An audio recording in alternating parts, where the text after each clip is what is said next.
Abra as vossas Bíblias no livro de Gálatas. Gálatas capítulo 1. Vamos lá.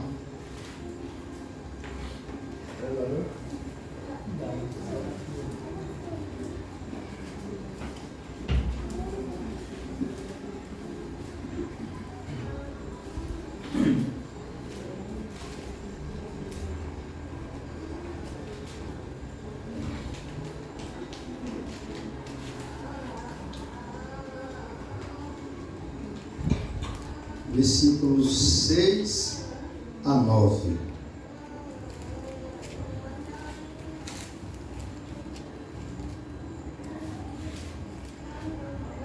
Gálatas capítulo 1, versículos 6 ao 9.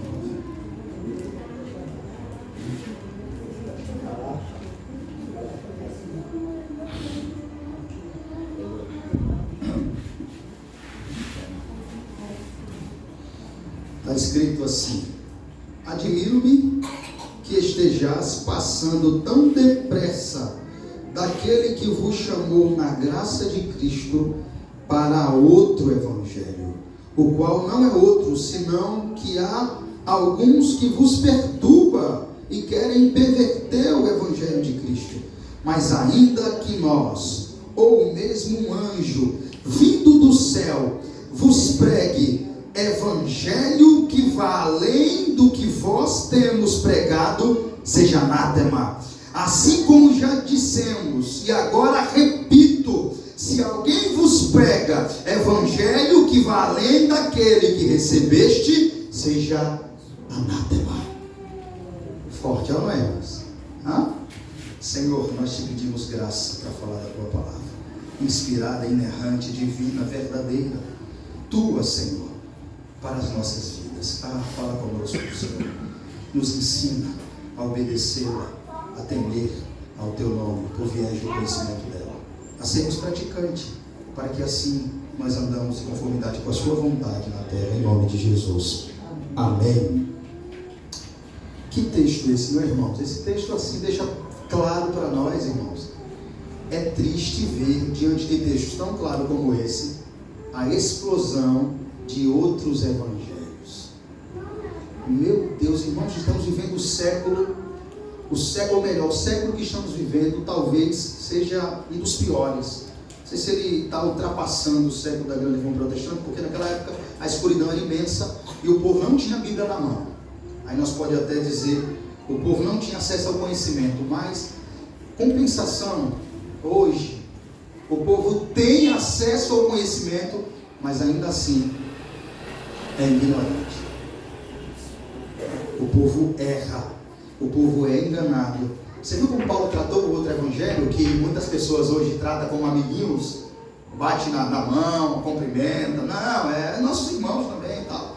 Viu como é que Paulo tratou o outro evangelho que estava sendo propagado na igreja da Galácia, que nós vamos entender, para que você entenda o que Paulo está escrevendo aqui, nós vamos entender o pano de fundo. E quando você entender o pano de fundo, você vai entender completamente o que Paulo está assim dessa forma, dizendo. Eu digo e repito, qualquer um que vier aí, seja erudito, seja mestre, ensinando outro evangelho, passando ou além daquilo que eu ensinei a vocês, tenham como amaldiçoado. Paulo, irmãos, ele estava tão decidido a defender a fé aqui, que ele disse até um anjo, né? Olha, irmãos, se até um anjo aparecer aí, para que não fique dúvida, né? Porque talvez alguém diga: Paulo, é uns eruditos que chegou aqui, eu não quero nem saber. Em outras palavras, Paulo dizendo: Paulo, chegou uns homens aqui eruditos, os judaizantes da época, que é o pano de fundo aqui, ensinando aqui. Paulo diz: eu não quero nem saber o que eles é. Se um anjo aparecer aí, já que vocês estão achando que eles é isso tudo, eu digo a vocês: se um anjo aparecer aí pregando um evangelho diferente do meu, tenha ele como amaldiçoado. Não é forte, irmão, essa declaração? Veja, hoje eu quero falar sobre a atualidade da mensagem da reforma. Quero que a igreja fique bem apercebida sobre os fundamentos da fé cristã. Olha que tema, hein, irmãos, para nós. As razões que temos para celebrar, irmãos, a grande reforma protestante e refletir sobre o seu valor permanente. preciso muito da sua atenção, nós seremos enriquecidos, seremos nós enriquecidos essa noite com tal conhecimento. Hoje eu vou falar sobre o sola escritura. Irmãos, vamos meditar um pouco sobre a reforma do século XVI. Não tem como falar do sola escritura sem falar da reforma do século XVI. É até bom aqueles que não assistiram ainda o filme de Martim Lutero, por favor, irmãos, assista. Se você é um protestante, você deve assistir esse filme. Eu já assisti umas 5 vezes, já perdi as contas de quando eu assisti, não me canso de assistir. Então vamos meditar sobre a reforma do século XVI e da necessidade da sua mensagem para os nossos dias. Olhe como a necessidade que a igreja tem da mensagem do século XVI, século que chamamos de século das trevas, da escuridão, onde o conhecimento foi abafado, não era ensinada as escrituras da maneira correta para o povo. Então hoje nós iremos falar, meditar sobre esse século e sobre a necessidade da sua mensagem para os nossos dias.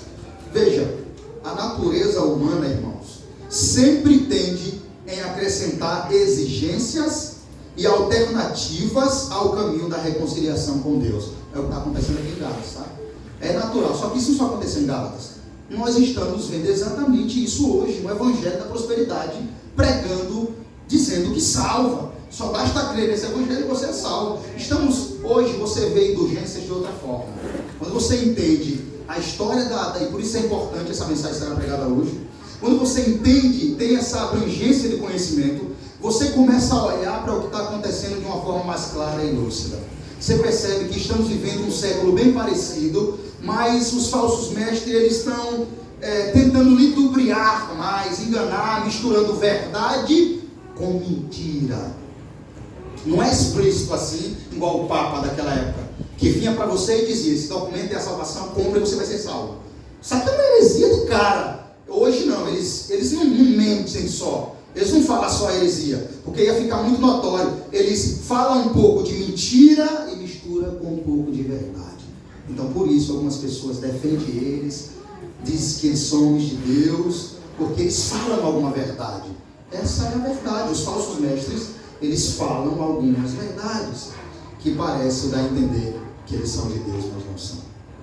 Então, como eu disse, a natureza humana tende a acrescentar exigências e alternativas ao caminho da reconciliação com Deus, como a Igreja Católica do século XVI fazia, como a igreja da época do apóstolo Paulo fazia. Você está vendo aqui, eles acrescentando. Paulo disse: é pela graça, somente pela graça. Aí os judaizantes vieram, os mestres, se introduziram dentro da igreja e disseram: não, tem que observar também a lei para ser salvo. Está vendo? Foi isso que está acontecendo aqui. Por isso que Paulo está revoltado dessa forma, porque eles tentaram acrescentar exigências e alternativas ao caminho da reconciliação com Deus, como a igreja católica do século XVI fazia.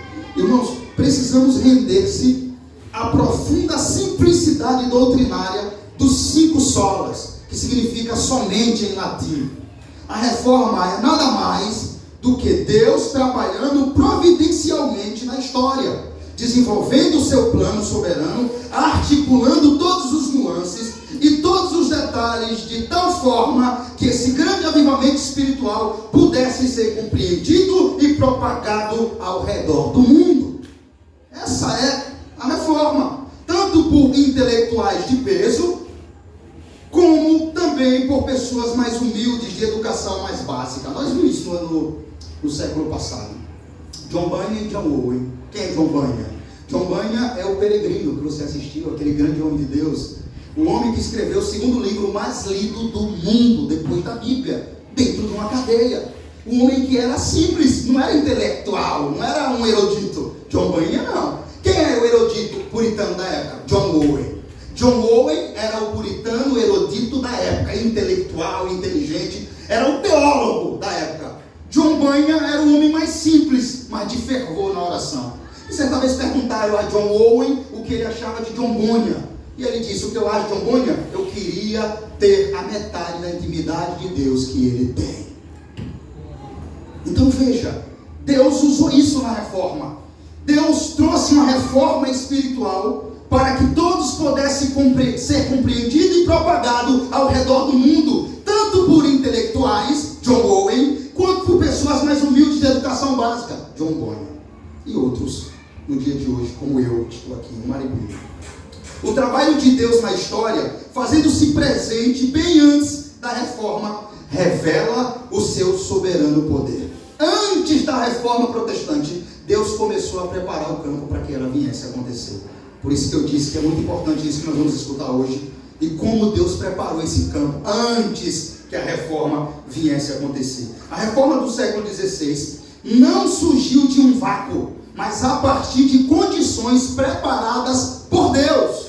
As condições políticas, sociais e religiosas naquela época clamavam por um avivamento que reavivasse a igreja de Cristo. Ou seja, as condições políticas, sociais e religiosas pediam um avivamento naquela época. Clamava por um avivamento naquela época, que viesse trazer vida para a igreja de Cristo. Durante a Idade Média, irmãos, que se iniciou no século V e teve um período aproximadamente de 1000 anos de história, a Igreja Católica Romana controlava tudo na Europa, exercendo seu poder eclesiástico e controle político. Indicava governantes, estabelecia impostos e, sempre que fosse conveniente, envolvia-se até em guerras. Para os irmãos terem uma noção, o poder dos papas esteve muitas vezes acima do poder de reis e imperadores.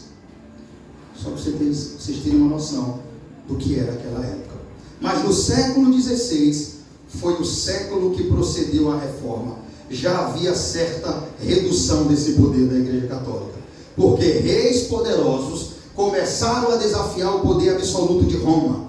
O clamor por reforma passou a ser ouvido. Pré-reformadores como Jerônimo Savonarola começaram a aparecer.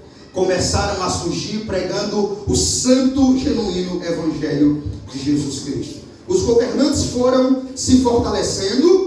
Na véspera da reforma na Inglaterra, os reis Henrique II e Henrique III tornaram-se mais poderosos do que quaisquer dos seus antecessores. Isso, irmãos, mostra para nós, mais uma vez, evidentemente, que Deus reina soberanamente sobre a história. Porque com isso, o poder político da Igreja Romana foi sendo esfacelado, pouco a pouco, pela providência divina de Deus. Esse enfraquecimento da Igreja Católica preparava o caminho para a grande reforma protestante. Deus preparou o terreno também no aspecto socioeconômico. A Igreja Católica tornou-se mais ousada e menos criteriosa naquela época, no levantamento de recursos, o que levou à venda de indulgências. As indulgências é o fator que precipitaria a redação das 95 teses de Lutero e a sua fixação à porta da igreja de Wittenberg no dia 31 de outubro de 1517, há 500 anos atrás. E a pergunta que fica agora é: o que é indulgência na história? Veja, irmãos, isso aqui, ou melhor, a indulgência papal é o fator crucial para a igreja hoje aqui, os irmãos, perceberem de modo claro, nítido, o nível da heresia e da malignidade do ensino pervertido que a Igreja Católica Romana do século XVI chegou. Escute o que é a indulgência papal. A indulgência papal era um perdão que a igreja oferecia às pessoas que se arrependiam dos seus pecados. Tratava-se de uma espécie de carta, papel, pela igreja, vendido pela igreja aos fiéis. E aos fiéis comprar, os cristãos estariam recebendo o perdão dos seus pecados cometidos. Isso mesmo que vocês ouviram. A indulgência papal era um documento que o Papa, o homem carnal, fraco, Papa, humano, pecador, escrevia e dava esse documento que era comprado. Você comprava a salvação. Você quer ser salvo? Você tem que pagar por ela com dinheiro. Pague e você é salvo. Isso se tratava da indulgência, irmãos. Então, veja a heresia, a capacidade que a Igreja Católica Romana do século XVI chegou, de heresia, de malignidade, de trevas. Chegou ao ponto de vender a salvação, que é gratuita. E as pessoas acreditavam nisso. Olha que terror. As pessoas acreditavam que tinha que pagar para ser salvo. Acreditavam que tinha que pagar e pagar uma promessa, subir de escada para tirar o seu parente do purgatório, que hoje é a missa do sétimo dia. Não sei se você sabe. O purgatório hoje, pode ver que depois de 7 dias tem a missa do sétimo dia, que só depois de 7 dias eles creem que fazendo a oração e a missa, Deus vai tirar a alma daquele rapaz de um lugar de perturbação e vai colocar a alma dele em um lugar bom até que Jesus volte para ele ser salvo. Tá pouco para você? E as pessoas eram irmãos, pressionadas com esse ensino. Eles pressionavam as pessoas com esses ensinos. Eles cobravam, faziam que as pessoas acreditassem que os parentes deles, os entes queridos, por mais que aprontassem, morressem no erro e no pecado, se eles pagassem, se eles comprassem, pagassem a promessa, eles sairiam do purgatório e iriam para um lugar de descanso. Vendia a salvação e enganava o povo dessa forma. Esse é o século XVI que a igreja passou. Você, nós, continuamos essa história do que aconteceu lá atrás. Eu acho que o pior, irmãos, de tudo, ainda pior do que o purgatório, é a indulgência papal. Vender a salvação, irmãos, é algo completamente maligno, completamente antibíblico. Como pode vender algo que Deus deu de graça? Como pode um homem... Sabe qual é a pior loucura? O homem ter a coragem de fazer isso. O homem escrever um documento e colocar na mão do povo e dizer assim: agora, alguém pagar e dizer: eu estou salvo agora? Agora você está salvo. Guarda esse documento. Queimou, você vai para o inferno. Olha que problema. Não é, irmãos? Imagine com que cuidado os coitados que compravam guardavam, né, irmãos, esses papéis, né? Que ali estava a prova da salvação deles, que não era, que era uma mentira. Então, diante disso, em 31 de outubro de 1517, há 500 anos, Deus levanta Martinho Lutero e coloca na porta da igreja de Wittenberg as 95 teses, que vira aquele lugar de cabeça para baixo. E assim Deus cumpre a promessa que ele fez em Mateus 16, 18. Quando Deus levanta Martinho Lutero e ele fixa aquelas 95 teses na igreja católica principal da época. Imagina os fiéis entrando e escrito lá: a salvação não é por obras, os papas é herege, os papas não é autoridade máxima. Imagine eles olhando algo que eles aprenderam durante toda a vida. E Martinho Lutero, levantado por Deus, inspirado por Deus, coloca na porta da igreja. Tinha um lugar melhor para colocar, era o lugar mais visitado daquela época, a igreja católica de Wittenberg. Então, quando o fiel chegava, estava lá os papéis, as 95 teses, só as escrituras, só Cristo, só a fé salva. Tudo isso estava lá naqueles papéis. Não é por obras, não é por purgatório, não é por indulgência. O Papa é um homem natural que precisa tanto de Cristo quanto eu e você. Isso, imagina o que aconteceu, né? As indulgências caíram, parou de se vender. A igreja católica veio à falência, porque o povo realmente teve luz quando só havia trevas. Que história, não é? Mas sabe, irmãos, quando Martinho Lutero fixava essas 95 teses na porta da igreja de Wittenberg, sabe que texto estava se cumprindo lá naquela hora? Mateus capítulo 16, versículo 18, que diz assim: as portas do inferno não prevalecerão contra a igreja do Deus vivo.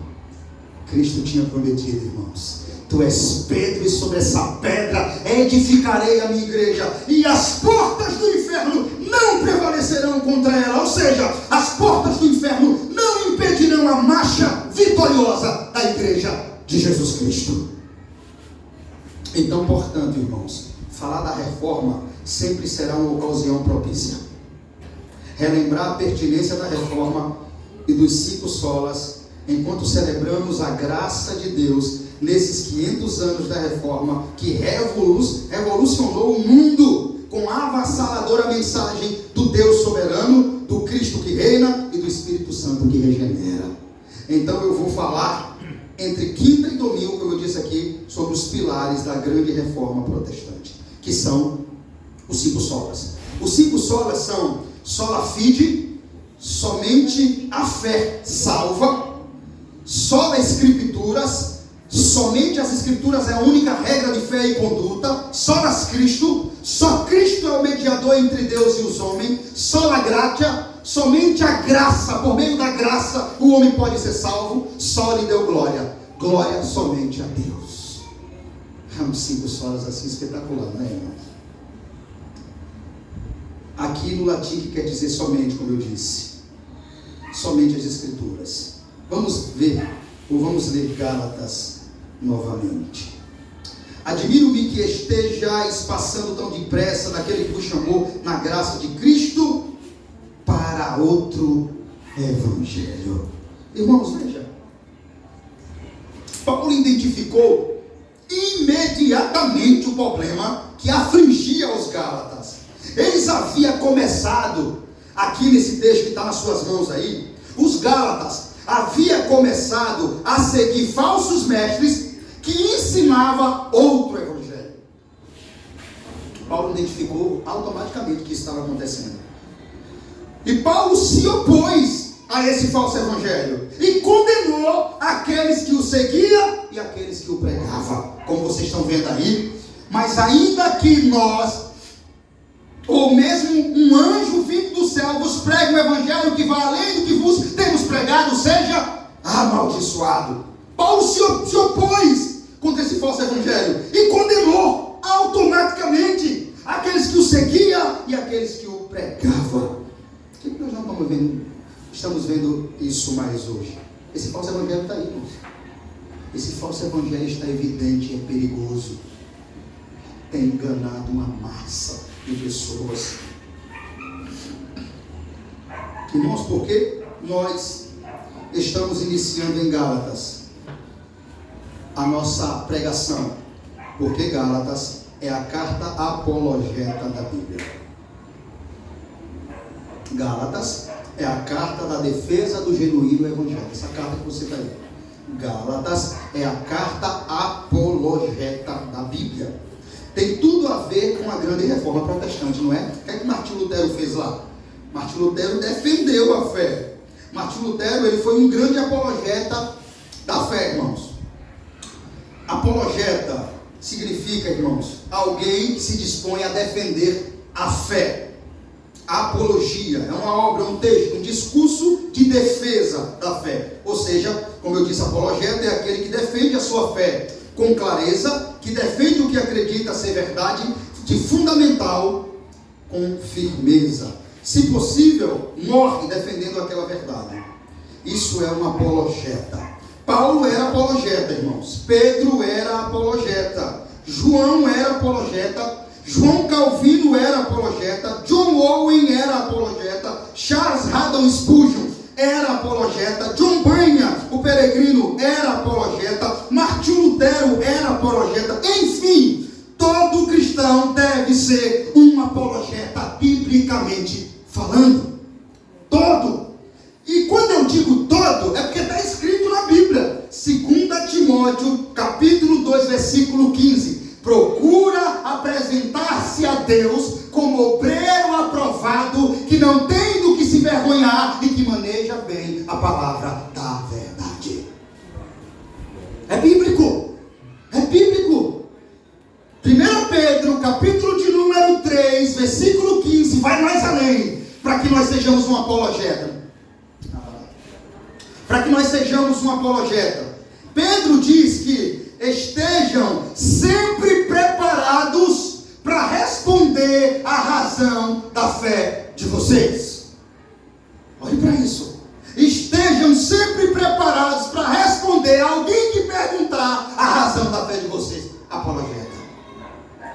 Então todo cristão é um apologeta. Por isso nós devemos ler as Escrituras. Prestar sempre atenção nos sermões, para que nós estejamos sempre preparados para responder. Então Gálatas é a carta apologética da Bíblia. É a carta da defesa do Evangelho. Irmãos, a epístola de Paulo aos Gálatas, vamos entender melhor agora o que está acontecendo aqui, é a carta magna da liberdade cristã.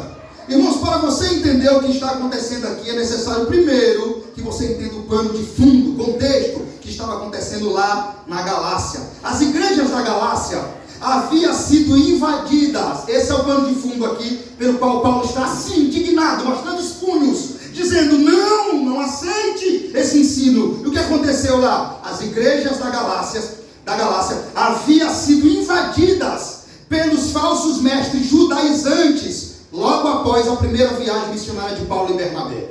Os arautos do legalismo perverteram o evangelho e perturbaram a igreja, exigindo que os gentios dessa igreja aqui fossem circuncidados e observassem a lei de Moisés para serem salvos.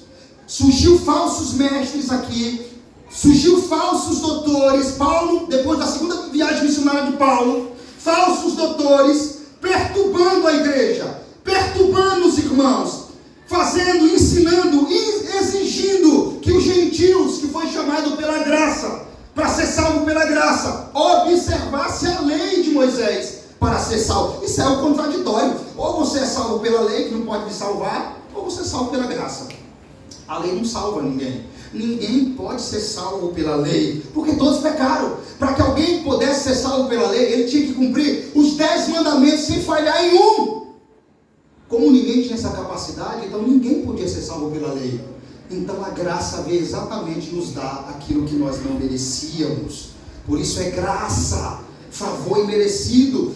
Com isso, Paulo fundou essa igreja por viés do evangelho de Cristo, mediante a graça. Só que de repente ele viaja e sorrateiramente falsos mestres adentra as portas dessa igreja e começa a dizer aos irmãos que não, só pela graça não, tem que obedecer à lei de Moisés se vocês quiserem ser salvos. Afirmavam mais que Moisés precisava completar a obra de Cristo. Irmãos, é quase indulgências papais. De outra forma, veja o que esses legalistas, esses hereges, esses judaizantes fizeram. Eles perturbaram realmente a igreja. Eles perturbaram o caminho da salvação. Eles afirmavam que Moisés precisava completar a obra de Cristo, com isso negando a suficiência da graça para a salvação. Porque se Moisés precisa completar a obra de Cristo, então a graça não é suficiente para nos salvar. Trouxe confusão e eles acreditaram nisso. Paulo já tinha dito pela graça. Agora você entende quando o versículo 6 diz assim: admiro que estejais passando tão depressa daquele que vos chamou na graça. Está vendo? Porque esse era o pano de fundo. Vocês passou da graça para a carne, para a circuncisão. Eu estou admirado com vocês. Eu estou admirado que eu ensinei a vocês que a salvação é pela graça, somente pela graça, e vocês tão depressa seguindo ensinos de demônios, ensinos que não é de Deus, ensinos anátema, passou tão depressa da graça de Cristo. É o que estava acontecendo lá. Porque veja, irmãos, como eu disse, eles acrescentavam a dizer que afirmava que Moisés precisa completar a obra de Cristo. Se Moisés precisa completar a obra de Cristo, então a graça não é suficiente para salvar. Precisa de mais um toquezinho. Os caras é coisa de Satanás mesmo. É como você vê hoje, irmãos. É como vocês veem hoje. Está vendo que o que você está vendo hoje não é novo? Tem nada novo aí no mercado gospel. Nada. Tudo é velho. Tudo que você vê aí já aconteceu. É porque eles querem imitar o exemplo mau, ruim.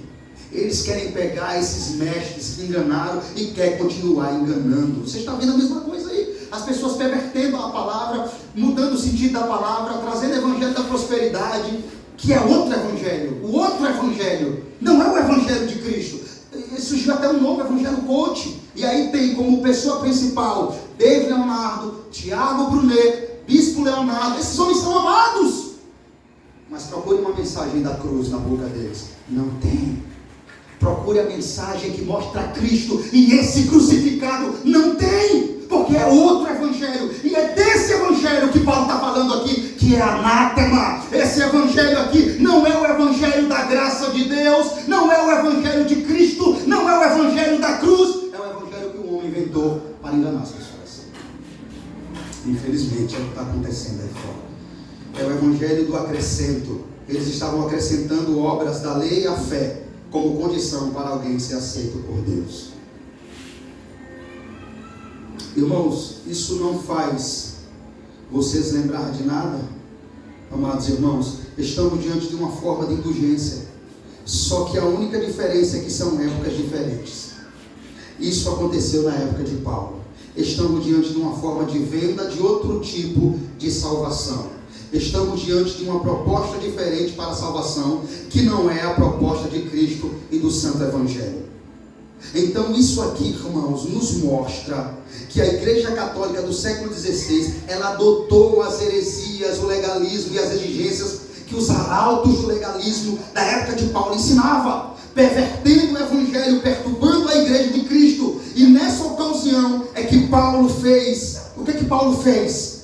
Qual foi o chamado de Paulo? Votem para as Escrituras. Esse foi o chamado de Paulo. O só da Escritura está em toda a Bíblia. As indulgências está de outra forma, mas está, veja, salvação de outra forma, salvação por outro intermédio. Paulo está exatamente denunciando isso aqui, dizendo: não, continue no que eu ensinei a vocês, voltem para a graça, saiam da carne, das obras da lei que não pode salvar vocês, e votem para o Evangelho da graça. Admiro-me, Paulo está o quê? Admirado.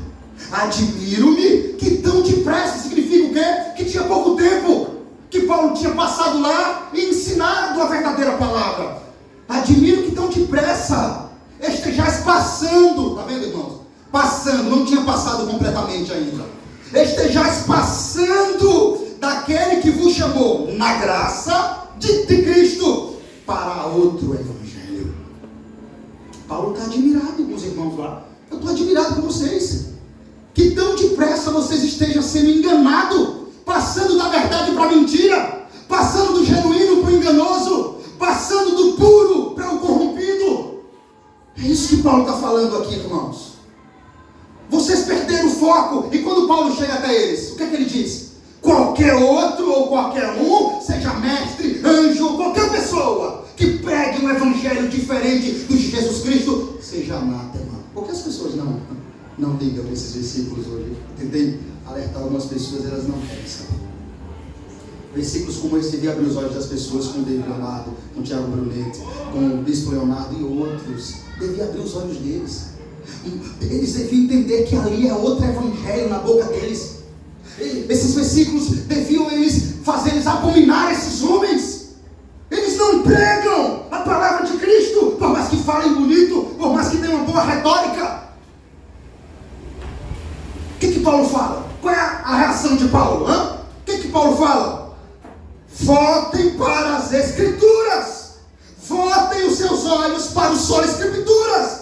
Ei, vocês estão perdendo o foco. Volte os seus olhos, coração e mente para o ensino de Cristo. Fala a verdade, se não é esse chamado que a igreja precisa hoje. A igreja precisa exatamente desse chamado, irmãos. Esse chamado de Paulo aqui é universal, pode ter certeza. Ecoa por muitas igrejas aí. Voltem os seus olhos, os seus corações e as suas mentes para o ensino de Cristo. E o que é isso aqui, se não só a Escritura?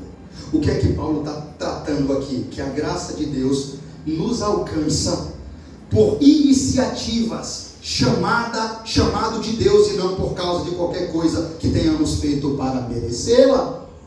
É isso que Paulo está mostrando aqui. Você não faz nada para merecer a graça de Deus. Então Paulo denuncia e diz para a igreja: esses ensinos, esses homens, esses mestres, esses falsos mestres, eles estão indo de contra o que Cristo ensinou. Eles estão indo de contra a divina Escritura. Esse ensino é falso, está pervertendo o evangelho verdadeiro, perturbando a igreja. Voltem para as Escrituras, voltem para a Bíblia, voltem para o ensino de Cristo, voltem para o ensino da graça. Irmãos, isso aqui deixa claro para nós que Martinho Lutero não foi o primeiro que Deus levantou para defender a sua palavra, para trazer uma reforma, para trazer a forma, aquilo que perdeu a forma. No caso de Paulo, aquilo que estava perdendo a forma. No caso de Paulo aqui, estava perdendo a forma original, verdadeira, genuína. Quando Paulo percebeu, ele levantou a voz e disse: ainda que um anjo chegue até vocês e pregue outro aí, considere como amaldiçoado. Voltem para o ensino da graça, porque só esse pode salvar vocês. Irmãos, uma das ênfases centrais da reforma protestante do século XVI foi a centralidade das Escrituras. É exatamente o que estamos vendo aqui com Paulo. Paulo trazendo os irmãos à centralidade das Escrituras. Para os reformadores, Deus é capaz de se comunicar com seres humanos através da linguagem humana. Essa é uma afirmação fundamental para o cristianismo. Deus é capaz de se revelar e propiciar um encontro transformador entre o Cristo ressuscitado e aquele que nele crê. Nas Escrituras, Deus revela-se a si mesmo, verbalmente, sob a forma de palavras, como nós vemos em toda a Bíblia. Todavia, alguém pode perguntar: como é que simples palavras podem fazer justiça à majestade de Deus? Como elas podem atravessar o enorme abismo que há entre Deus e a humanidade pecadora? E a resposta é o princípio da conformação, que aqui significa ajustar-se ou adaptar-se para suprir as necessidades da situação. Em resumo, esse princípio afirma que na revelação Deus adapta-se a si mesmo às capacidades da mente, do coração humano. Deus, para se comunicar conosco através das Escrituras, Ele adapta-se a si mesmo às capacidades da mente e do coração humano. Em outras palavras, Deus transpôs o profundo abismo que há entre Ele como Criador e a humanidade como sua criação, para alcançar o nível de nossas capacidades. Então, portanto, irmãos, as Escrituras Sagradas é a única regra de fé e prática pela qual a igreja caminha em prática de fé. Grave isso. As Escrituras Sagradas é a única regra de fé e prática pela qual a igreja caminha em prática de fé. Qualquer outro ensino que ultrapasse, vá além dela e não esteja nela, seja anátema.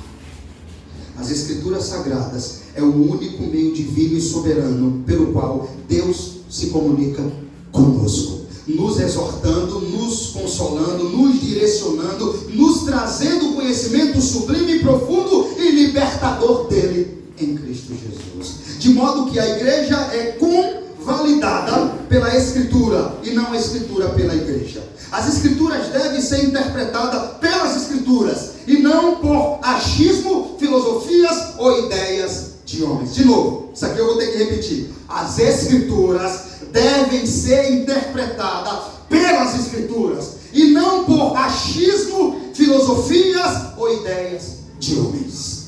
É o que nós estamos vendo aí. Homem colocando achismo. Eu acho que é assim esse texto. Eu acho que a Bíblia deve ser atualizada. Eu acho que a Bíblia não é para os nossos dias. Eu acho que esse texto podia... Não, a Bíblia...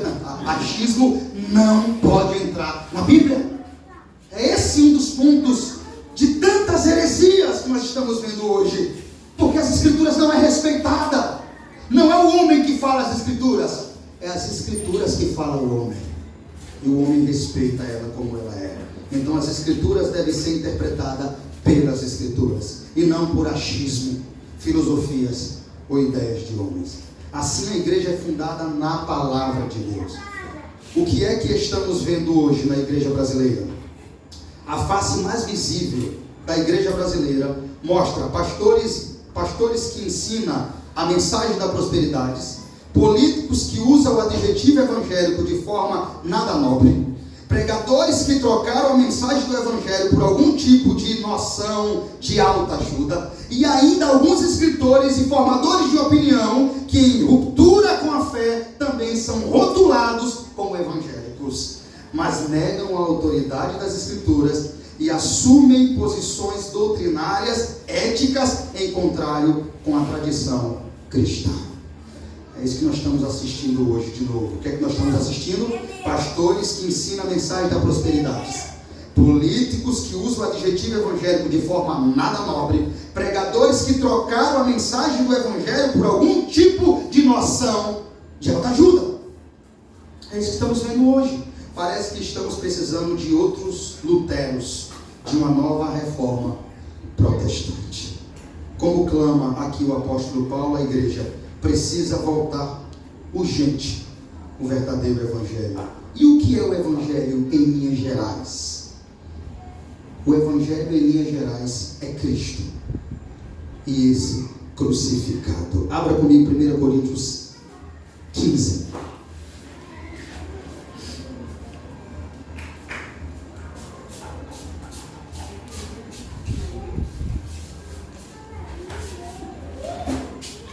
O evangelho em linhas gerais é Cristo e esse crucificado.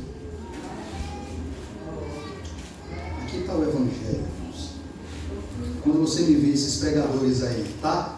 Pregar uma mensagem do evangelho, quando eles falarem disso aqui, ó. Vamos lá, 1 Coríntios capítulo 15, versículo 1 ao 3 só. Irmãos, venho lembrar-vos o evangelho que vos anunciei, o qual recebeste e no qual ainda perseverais, e por ele também sois salvos, se retiverdes a palavra tal como vos lá preguei, a menos que tenhas crido em vão. Agora, antes de tudo, vos entreguei o que também recebi, que Cristo morreu pelos nossos pecados, segundo as Escrituras, e que foi sepultado e ressuscitou ao terceiro dia, segundo as Escrituras.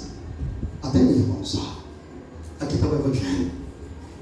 Aqui está o evangelho que salva, o evangelho simples, o evangelho que muitos pastores enganadores não têm anunciado. A igreja do Deus vivo não tem pregado a igreja do Deus vivo. Veja, Paulo é simples ou não é aqui? Irmãos, venho lembrar-vos. O que, Paulo? O evangelho que vos anunciei, o qual recebeste, no qual ainda perseverais, e por ele também sois salvos. Só o evangelho de Jesus Cristo pode salvar o homem. Evangelho coach, evangelho da prosperidade, outro evangelho não pode salvar o homem. Só essa mensagem central da cruz, só Cristo e esse crucificado pode salvar o homem dos seus pecados. E Paulo afirma isso aqui, olha: vos anunciei o qual recebeste, no qual ainda perseverais, por ele também sois salvos. Agora,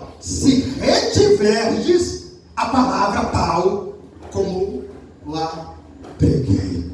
Não é interessante isso, irmão? Paulo dizendo assim: vocês receberam, eu anunciei a vocês, e por ela vocês são salvos. Se retiverdes, se guardar a palavra tal como vos lá preguei. É o que está acontecendo lá em Gálatas, irmãos. Se vocês guardarem a palavra como eu ensinei, como eu preguei, e continuar perseverando nela, aí sim eu digo que vocês não creram em vão.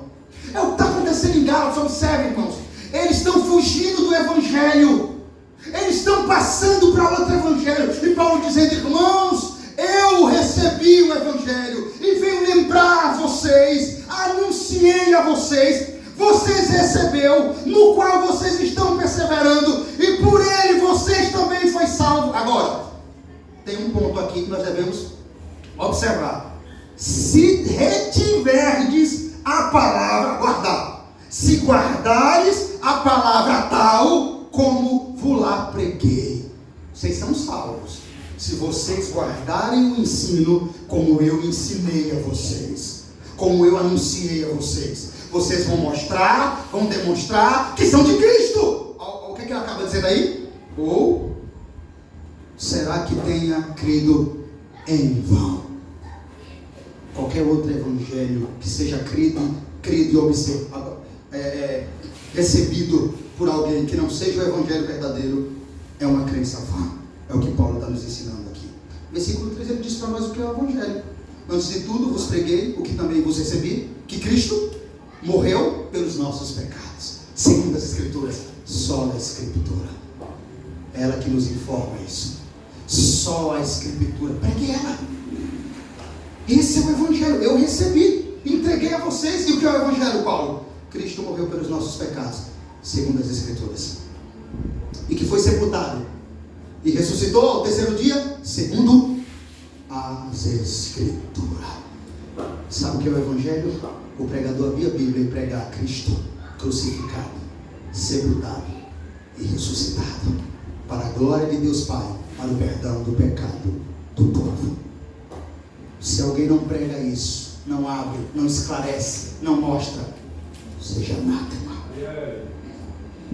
Aqui está, irmãos, o poderoso Evangelho de Cristo e esse crucificado.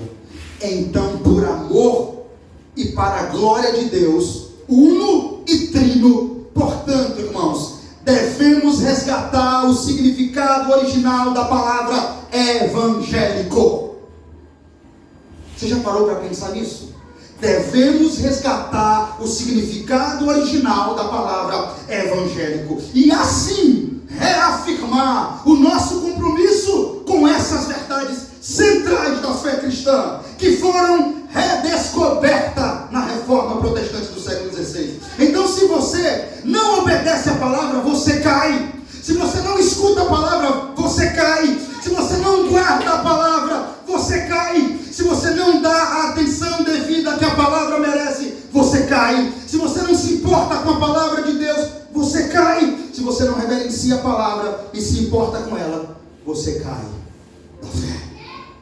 Afirmamos os 5 somente solas, não por serem uma veneração respeitável de tradição, irmãos, mas porque entendemos que são afirmações centrais à fé, conforme revelada por Deus nas Escrituras. Entenda, os 5 solas não foi criado da mente de Martim Lutero e de João Calvino sistematicamente.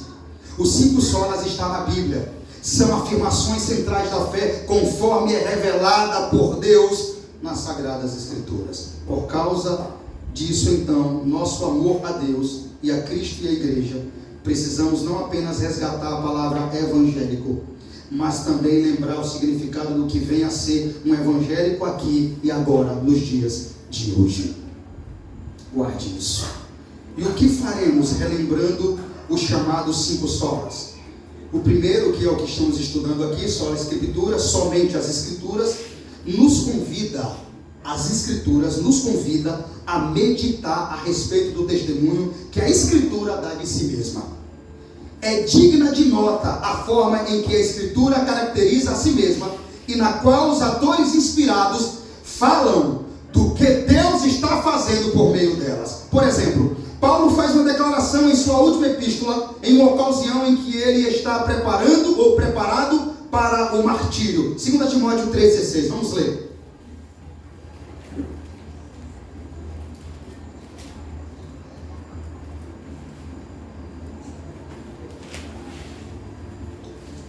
Timóteo 3,16.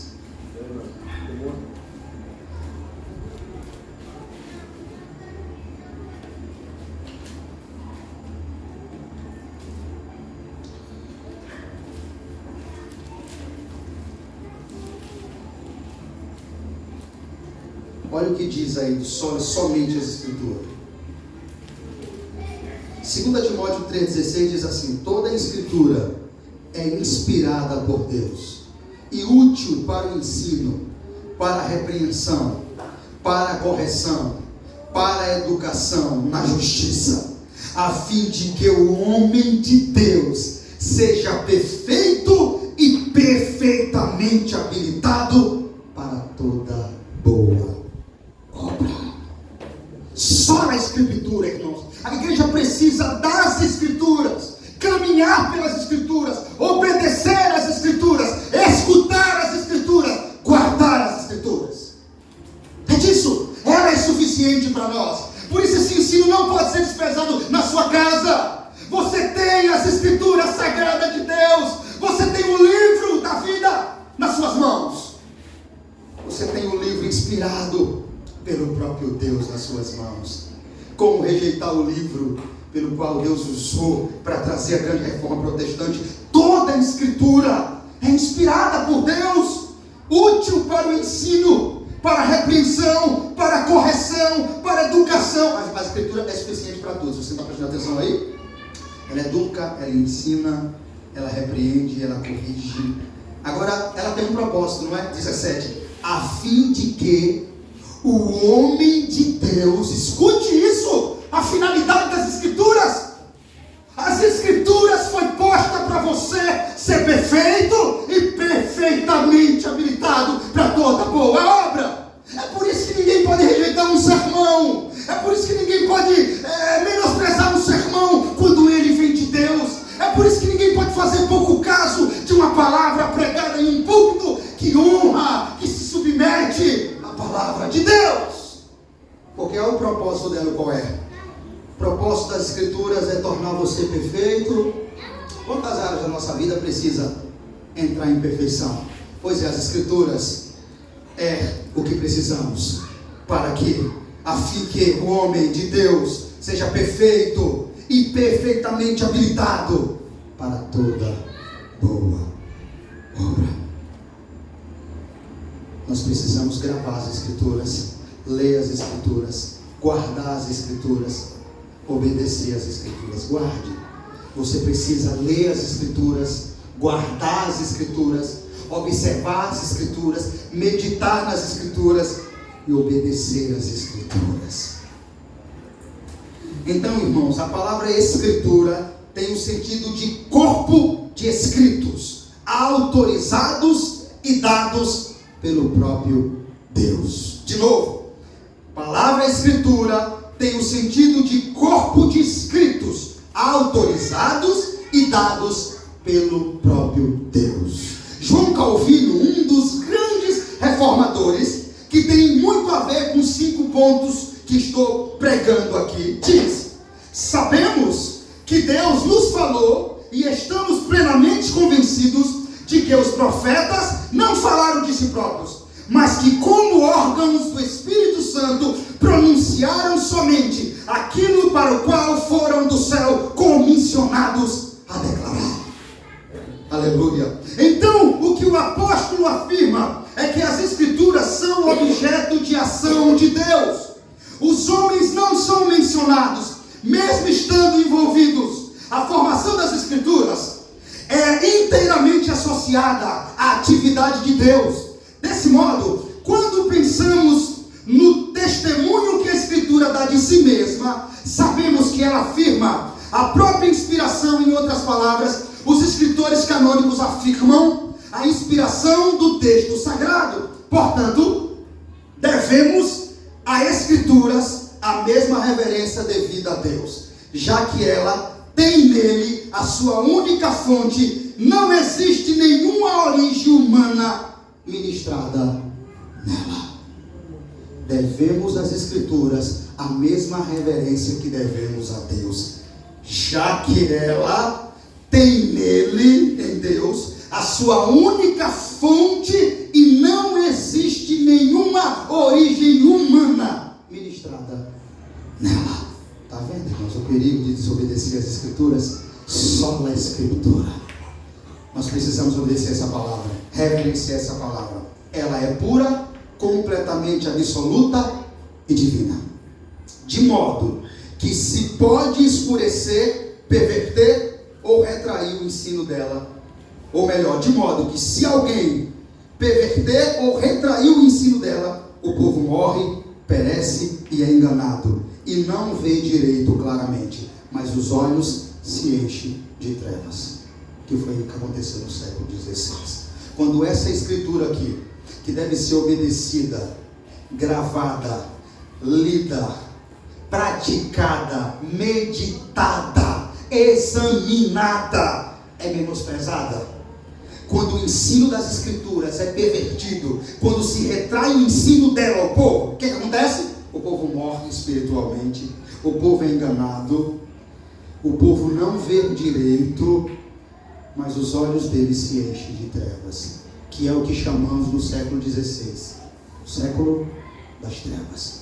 O povo não via direito. Por que não via direito, pastor? porque as Escrituras não era a única regra de fé e prática deles. Para acabar, vamos meditar em alguns livros aqui que vai falar um pouco sobre isso, a importância das Escrituras. Oséias capítulo 4, versículo 6. Vamos lá. E logo louvaremos o Senhor e finalizaremos a primeira mensagem. Sola Escritura, somente as Escrituras, a única regra de fé e prática do povo de Deus. Deixa eu ver se eu estou lendo aqui. Não estou lendo. Oséias, vamos lá.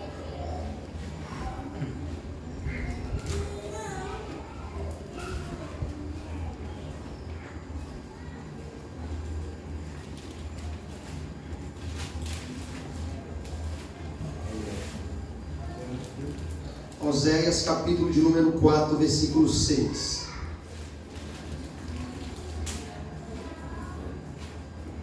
Vamos lá. Oséias 4, 6. O que é que está escrito em Oséias 4, 6? Agora que vocês entenderam um pouco o que aconteceu, é bem fácil entender o porquê que isso aconteceu aqui. Vamos lá? O meu povo está sendo destruído porque lhe falta o conhecimento. Porque tu, sacerdote, rejeitaste o conhecimento, também eu te rejeitarei, para que não seja sacerdote diante de mim. Visto que te esqueceste da lei do teu Deus, também eu me esquecerei dos teus filhos. Agora, o versículo de número, deixa eu ver aqui, 10, vamos lá, 10. Comerão, mas não se fartarão, entregar-se-ão à sensualidade, mas não se multiplicarão, porque ao Senhor deixaram de adorar. Quando as Escrituras não é pregada, ensinada, trazida ao povo, o povo passa a adorar a si mesmo. O povo deixa de adorar a Deus. Essa é a importância do somente as Escrituras. Aqui nós vemos porque Paulo mostrou os punhos e disse: votem a Cristo, votem as Escrituras, votem a graça, porque somente o Evangelho da graça pode salvar vocês. Aleluia. Vamos continuar. Provérbios capítulo 29, vamos lá, irmãos. E eu acabo a mensagem já. Provérbios capítulo 29.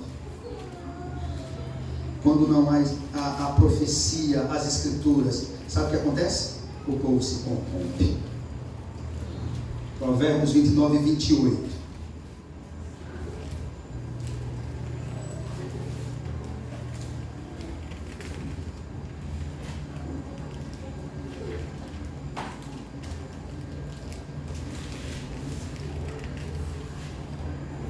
Não, irmãos, Provérbios não, desculpa. João capítulo 5. João capítulo 5. Provérbios 29 não. João capítulo 5, versículo 39. Vamos lá.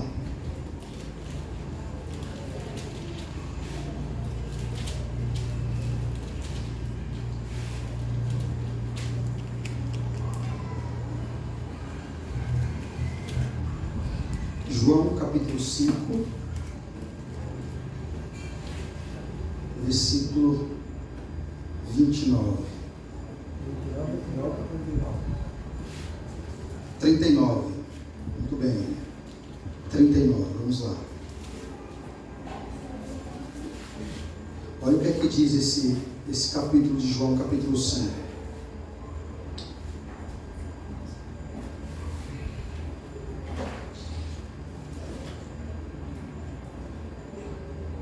Vamos lá.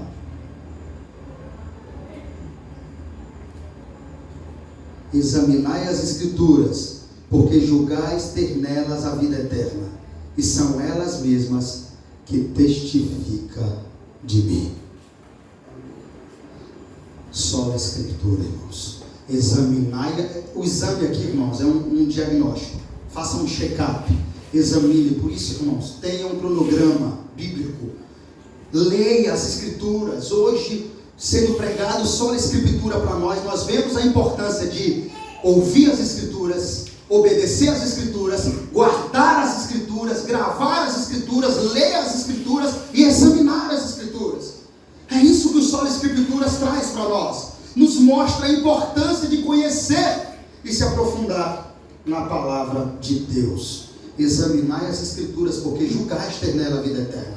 Elas testificam de mim. Mateus capítulo de número 22, melhor, Juízes capítulo de número 2, Quando a palavra não é ensinada, o povo se corrompe.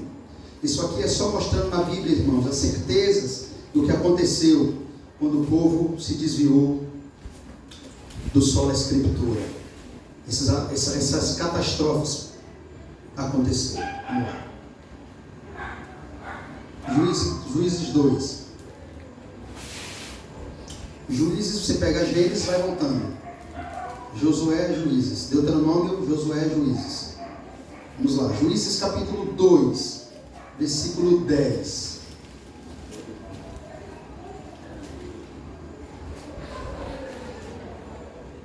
Está escrito assim: foi também congregada a seus pais toda aquela geração, e a outra geração após eles se levantou, que não conhecia o Senhor, nem tampouco as obras que fizera a Israel. O que aconteceu? Então fizeram os filhos de Israel o que era mal perante o Senhor, pois servia aos balins, deixaram o Senhor, o Deus dos seus pais. Sabe o que aconteceu, irmãos? Olha o que aconteceu aqui. Uma geração de Israel conhecia o Senhor, conhecia as leis, conhecia as obras. Levantou-se outra geração que não conhecia nada de Deus, nada de lei, nada de escritura. O que aconteceu? Automaticamente eles adoraram outros deuses e fizeram o que era mal perante o Senhor. O que é que isso mostra para nós? Que quando a profecia não vem ao púlpito, o povo se corrompe. Quando as escrituras não é ensinada, o povo se corrompe. O que aconteceu aqui? A geração passada devia ensinar a geração que estava entrando a lei de Deus, os mandamentos, as escrituras. A geração devia passar o que recebeu, o bastão. Só que eles falharam nisso. A geração que entrou, você leu bem aí, a geração que entrou nunca ouviu falar das obras de Deus e nem tampouco da sua lei. O que é que ia acontecer, irmãos? Eles pecarem e adorarem outro Deus, que não é o Deus verdadeiro. Isso aqui, irmãos, é a imagem do mundo que estamos vivendo hoje. Isso é a imagem do século XVI. A geração que não conhecia a palavra de Deus. O século XVI foi um século escuro por causa disso. O que você está vendo aqui?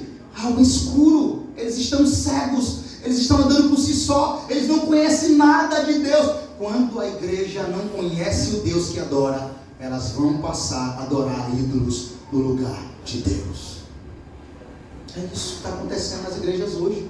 Não se sabe, não se conhece o Deus que se adora, porque não é pregado, porque não é ministrado, não se fala dos atributos de Deus, não se fala de quem é Deus, não se fala de como Ele quer ser adorado, não se fala disso, só na Escritura. Por isso nós, irmãos, somos privilegiados. A Bíblia contém todo o ensinamento que precisamos para adorar a Deus da maneira correta. Quando isso não vem ao púlpito, quando o ensino não é claro, quando não se prega quem é Jeová, os seus atributos, o que ele gosta, o que ele não gosta, o que ele quer, o que ele não quer, quando não se passa a palavra de Deus, o povo se corrompe.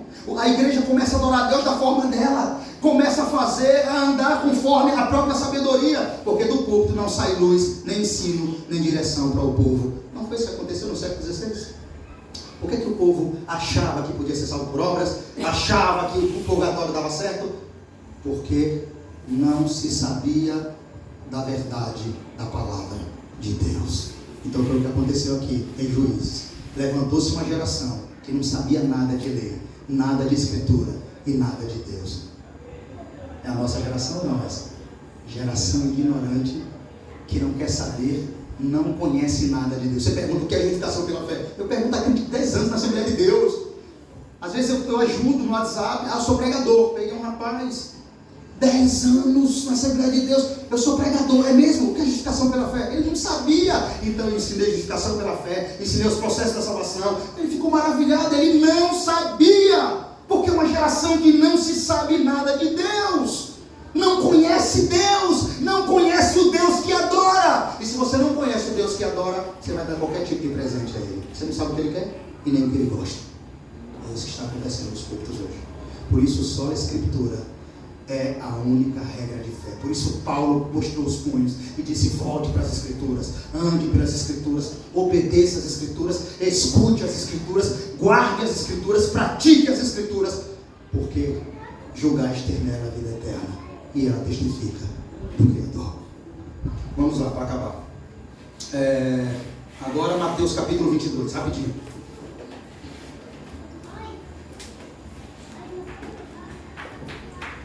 Eu vou acabar exaltando as Escrituras, fica claro, não podia ser diferente. Depois desse texto, iremos ler o último texto e eu acabo a mensagem, exaltando as Escrituras, que é o que estou fazendo aqui. Vamos lá, Mateus. Esse aqui é tão claro, esse aqui é um dos pilares para pregar sobre reforma protestante. Quer ver? Olha o que Jesus vai dizer. Mateus 22, 29.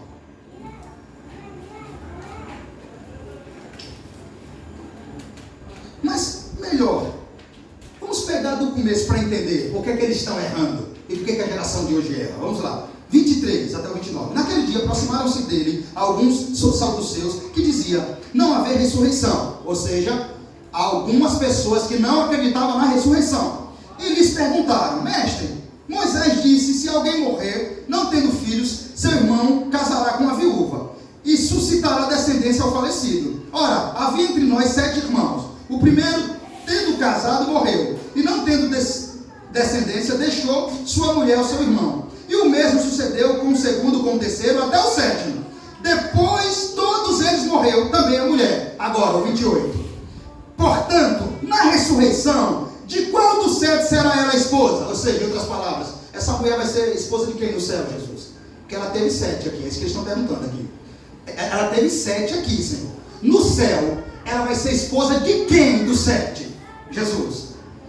Respondeu-lhe Jesus: errais, vocês erram, não conhecendo as Escrituras, nem o poder de Deus, porque na ressurreição nem se casa, nem se dão em casamento. Aleluia.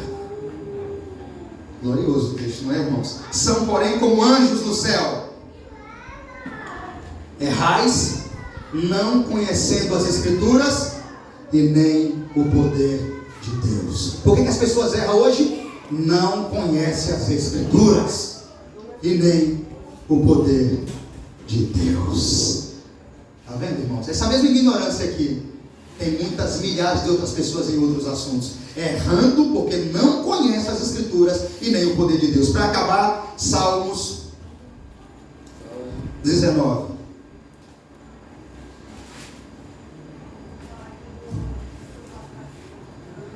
Salmos 19, irmãos. Gravem essa mensagem. Versículo de número 7.